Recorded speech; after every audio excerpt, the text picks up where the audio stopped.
어우, 생선 냄새 너무 역겨워서 못 참겠어. 이 집 팔아서 엄마를 요양원에 보내자. 어머니, 죄송해요. 건강하세요.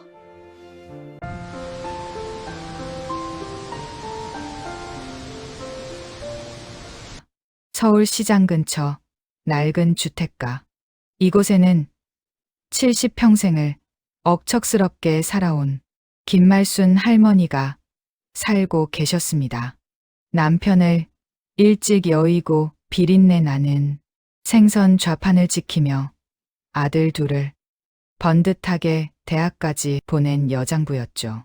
하지만 세월 앞엔 장사 없다고 했던가요. 그 꼿꼿하던 김할머니도 이른이 넘어가니 여기저기 고장이 나기 시작했습니다. 무릎도 아프고 허리도 굽어가는데 가장 서러운 건 자식들의 발길이 뚝 끊겼다는 거였습니다. 큰아들 민석이는 대기업에 다닌다며 으스대지만 명절에도 얼굴 한번 비추기 힘들었고 작은아들 민수만 가끔 찾아와 용돈 몇 푼 쥐어주고 가는 게 전부였죠. 그러던 어느 날이었습니다.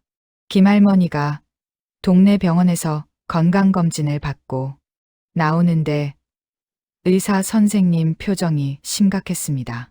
할머니 내 쪽에 혈관이 좀 막혀 있어요. 당장은 아니더라도 조만간 기억력이 깜빡깜빡하실 수 있습니다. 관리를 잘 하셔야 해요. 그 말을 듣고 집으로 돌아오는 길, 김할머니는 덜컥 겁이 났습니다.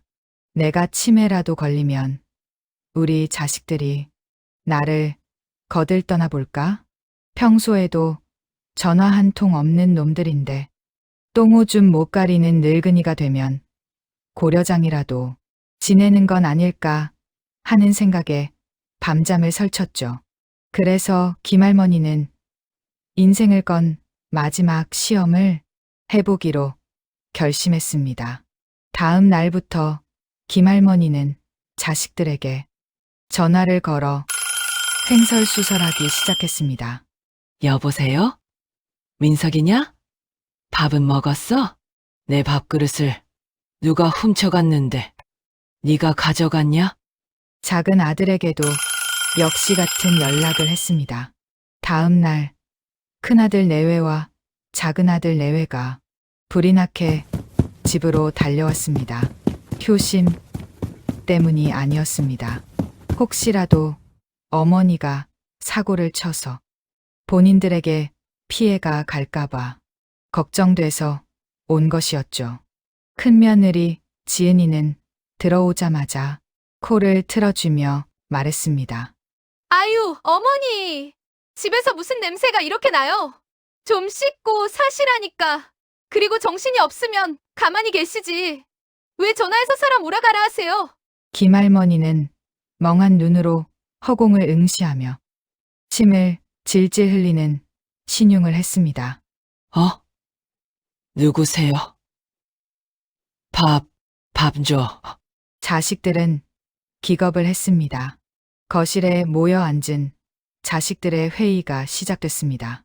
방 안에 누워있는 척하며 김할머니는 그들의 대화를 엿들었습니다. 형편도 어려운데 어머니를 어떻게 모셔? 요양병원 알아보자. 제일 싼 데로. 그래요, 여보. 어차피 정신도 없으신데 시설 좋은 데가 무슨 소용이야? 그냥 밥만 주는 데면 되지. 그리고 이 집 빨리 팔아서 우리 빚부터 갚자. 어머니 병원비 하려면 그게 낫지 않겠어? 김할머니의 가슴이 무너져 내렸습니다. 평생을 바쳐 키운 큰아들 놈 입에서 나온다는 소리가 고작 싸구려 요양병원에 집을 팔아치우자는 말이라니요. 그때였습니다. 구석에 앉아 죄인처럼 고개를 숙이고 있던 작은아들 민수가 입을 열었습니다. 형수님, 그건 아니지. 어머니가 우리를 어떻게 키우셨는데. 요양병원은 안 돼. 형편 안 되면 내가 모실게. 우리 집 좁아도 어머니 누우실 자리는 있어. 그래요, 아주버님. 저희가 모실게요. 어머니가 정신이 온전치 않으셔도 낯선 곳에 혼자 두는 건 도리가 아니에요. 큰 며느리는 코웃음을 쳤습니다. 어머, 동서 말 참 잘했다. 똥기저귀 갈아내는 게 쉬운 줄 알아? 정 그렇다면 데려가. 대신 이 집 한도는 반반 나눠야 돼. 어차피 어머니 모시는 건 자기들이 좋아서 하는 거니까 큰 욕심은 없는 거지. 작은 아들 부부는 기가 찼지만 당장 어머니를 그 지옥 같은 요양원에 보낼 수 없어 알겠다고 했습니다. 그렇게 김할머니는 작은 아들네 좁은 전셋집으로 거처를 옮기게 되었습니다. 작은 아들네 형편은 정말 좋지 않았습니다. 민수는 다니던 공장이 문을 닫아 일용직을 전전하고 있었고, 며느리는 식당 설거지를 하며 근근히 살아가고 있었죠. 하지만 그들은 김할머니를 지극정성으로 모셨습니다. 며느리는 퇴근하고 돌아오면 제일 먼저 할머니 손발을 닦아드리고 맛있는 반찬은 으깨서 할머니 입에 넣어드렸습니다. 김할머니가 일부러 밥상을 엎거나 큰 소리로 위협하는 신용을 해도 실은 내색 한번 하지 않았습니다. 어느 날 밤 김할머니는 목이 말라 잠에서 깼습니다. 거실로 나가보니 작은 며느리가 쪼그려 앉아 할머니의 속옷을 손빨래하고 있었습니다. 거친 손으로 빨래를 비비며 며느리가 혼잣말을 하더군요. 어머니, 조금만 더 건강하게 계셔주세요. 저희가 돈 많이 벌어서 나중에는 진짜 좋은 집에서 편하게 모실게요. 죄송해요, 어머니. 그동안 살기 힘들다는 핑계로 자주 찾아뵙지 못해 죄송했어요. 김할머니는 어둠 속에서 입을 틀어막고 소리 없이 울었습니다. 이 착한 것들을 두고 내가 무슨 짓을 하고 있는 건가? 그리고 그동안 장남이라고 큰아들만 챙겼던 지난 날이 사무치게 후회되었습니다. 반면 큰아들 내외는 집을 판 돈 3억을 모두 챙긴 뒤로는 발길을 뚝 끊었습니다. 가끔 전화해서는 어머니 아직 살아계시냐며 비아냥거리는 게 전부였죠. 그렇게 6개월이 지났습니다. 김할머니의 칠순 잔칫날이 다가왔습니다. 작은 아들 내외는 넉넉지 않은 형편에도 동네 식당을 빌려 조촐하게나마 잔치상을 차렸습니다. 소식을 들은 큰아들 내외도 혹시 콩고물이라도 떨어질까 싶어 뻔뻔한 얼굴로 나타났죠. 아유, 동서. 형편도 어려운데 무슨 잔치야? 그냥 집에서 미역국이나 끓여드리지. 어머니가 이거 뭐 알기나 하셔? 큰 며느리는 잡채 접시를 뒤적거리며 불만스러운 표정을 지었습니다. 그때였습니다. 식당 문이 열리고 양복을 입은 중년 남성 2명이 들어왔습니다. 바로 김할머니가 미리 불러둔 변호사와 공증인이었습니다. 자식들이 어리둥절해하는 사이 구석에 멍하니 앉아있던 김할머니가 자리에서 벌떡 일어났습니다. 그리고 쩌렁쩌렁한 목소리로 외쳤습니다. 이 변호사, 서류 가져와요. 식당 안은 찬물을 끼얹은 듯 조용해졌습니다. 조금 전까지 침을 흘리던 노인의 모습은 온데간데 없고 시장 바닥을 호령하던 여장부 김말순이 서 있었습니다. 어머니, 정신이 돌아오셨어요? 큰아들이 더듬거리며 물었습니다. 김할머니는 큰아들을 매섭게 쏘아보며 말했습니다. 내 정신은 멀쩡하다. 지난 6개월 동안 니들이 하는 꼬라지를 지켜보느라 미친 척 좀 했다. 왜?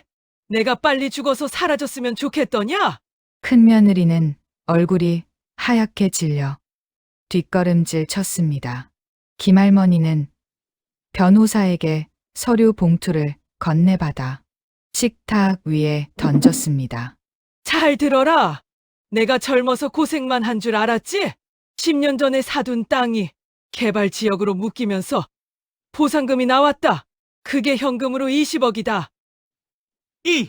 20억이요? 큰아들 내외의 눈이 휘둥그레졌습니다. 20억.